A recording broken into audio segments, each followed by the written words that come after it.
Hello everyone, this is Robin Winterson for Business 343, and this is my final presentation. I chose to examine Case 1, which examines an adoptive parent's rights and when it comes to maternity leave. So we talk about Carol Ferns. Carol has worked for Bainbridge Borough Tax Company for about 18 years as a tax clerk. After her and her husband discovered that they were unable to conceive a child, they decided that they wanted to adopt one. After going through the process, she received confirmation of the pending adoption on April 22nd and was told that she would be able to bring her child home 3 days later. However, she decided to postpone that adoption until May 2nd because as a tax clerk, that's their busy season and she wanted to be fair to her company. So upon doing that, she got her baby on the 2nd, and then she filed for 2 weeks of paid vacation. The 2 weeks of paid vacation request was approved. A few days before that vacation ended, she put in a request for 6 months of maternity leave. However, Bainbridge Borough denied that request, and the Local 10 AFSC-ME union believes that this is an obvious violation to their collective bargaining agreement with Bainbridge. So if we look on the next slide, we're going to talk about what was offered and why it's not acceptable. So what Bainbridge countered Carol's request for maternity leave was with 2 consecutive 90-day periods, and that would equal about the same amount as the maternity leave. However, this leave does not carry the same benefits that maternity leave carries. It's just a leave of absence, but maternity leave differs because it guarantees that the individual's job will not be compromised, it will be protected, and it also guarantees that health benefits will still be provided throughout maternity leave.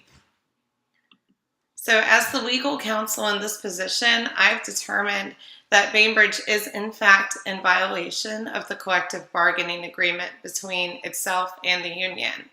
And I will be presenting a case defending Carol Ferns' right to maternity leave. In it, I'll discuss the Federal Family Leave Act of 1993, and we'll talk a little more about the collective bargaining agreement. And then we'll also talk about how important maternity leave is and why it's so important that Carol is granted it. So a collective bargaining agreement is defined as a written, legally binding contract between an employer and an organized labor union. There has to be one, or it's very difficult to enforce things like maternity leave.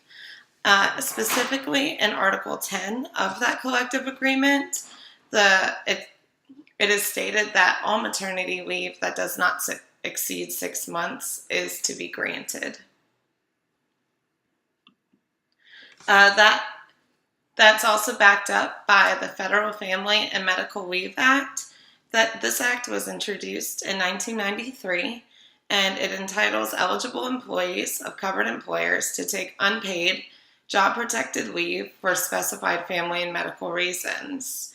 It demands that health insurance coverage is continued under the same terms and conditions as if the employee had never left at all.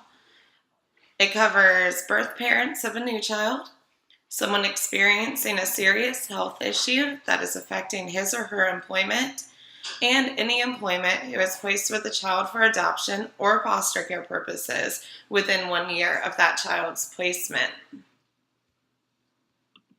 So after reviewing these 2 important terms, does Carol Ferns qualify for maternity leave? Well, yes. Bainbridge Borough meets any terms stated in the Family and Medical Leave Act, such as it needing to have 50 employees.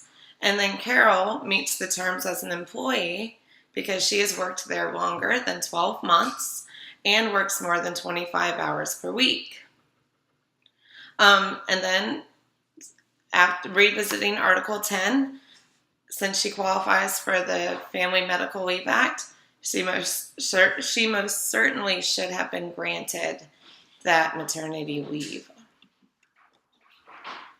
Now, the reason she's fighting for maternity leave is because it's really important The initial bonding period between a parent and a child sets the entire foundation for a successful life together.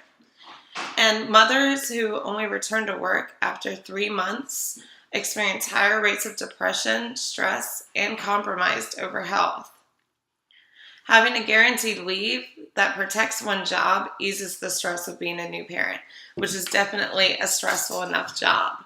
Not having enough time to bond with a child is detrimental to a family union, especially when you're adopting and there wasn't that initial maternal bonding during pregnancy. Now, and then not having a job to return to is also extremely stressful. So maternity leave's protection is important to Carol, and that's why she chose to fight for it.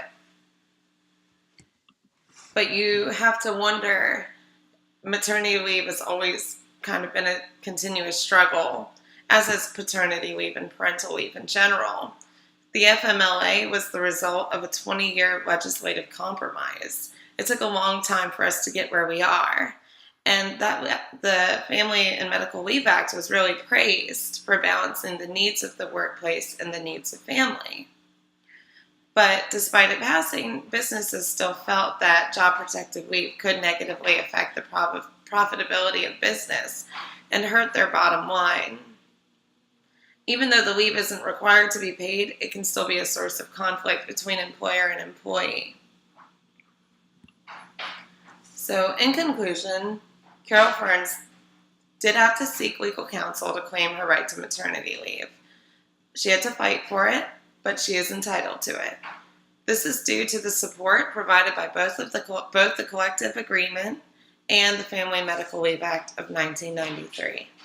All right, thank you all so much for tuning in, and have a great rest of your day.